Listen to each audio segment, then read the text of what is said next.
Here's another one. If you say goodbye, it means you won't remember him or her anymore.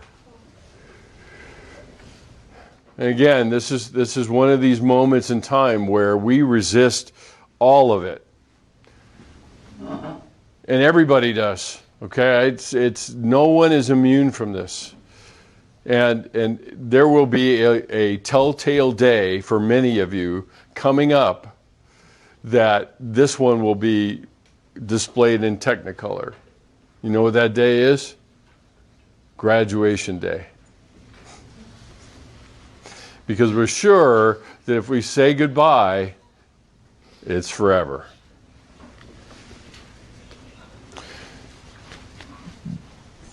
The one thing that invites us into expressing the depth of our feeling toward the other person and our relationship with that other person is this word, goodbye. Now, what we typically do in a lot of ways is make it a bad bye. Not a goodbye. And because of that, then we walk away and unfinished or incomplete. I had a student a few years ago who had transferred into CCU. It had only been here a couple of years. And she kind of threw herself into all the activities and stuff here that she could, including the silent retreat, including subjecting herself to sitting in my office and talking to me, and all of those sorts of things. At that point in time, I had a lot bigger desk so she could hide behind it. That's why I got rid of that desk. She graduated. And we sat at a Starbucks and said our goodbyes. Because it is the embrace of the transition, of the change in our relationship. Is it forever?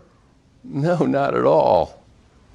But if we don't punctuate at the end of a chapter, then we can't really start the new one. And we also can't enter the new one with some measure of freedom. I think a lot of cases we have a lot of chapters in our lives that have ended with ellipses. And the farther away we get from them, the longer the ellipse grows. And if you look closely enough and even fill it in, before too long it becomes a chain of ellipses. So we don't have the freedom, and neither does the other person, to enter into the new chapter. In my case, that happened.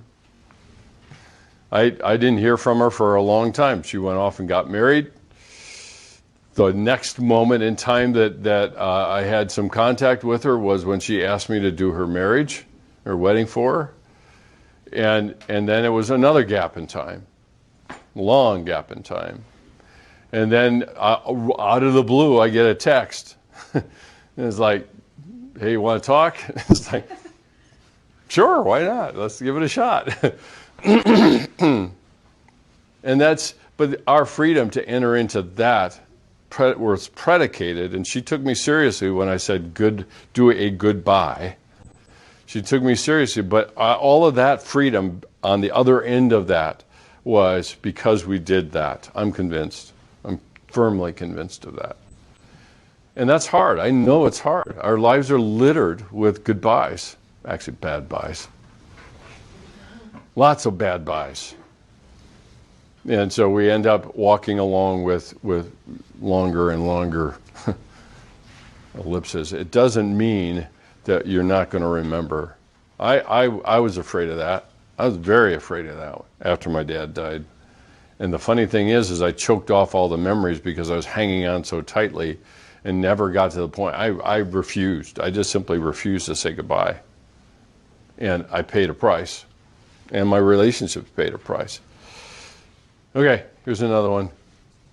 Loving someone else means you're being disloyal to the one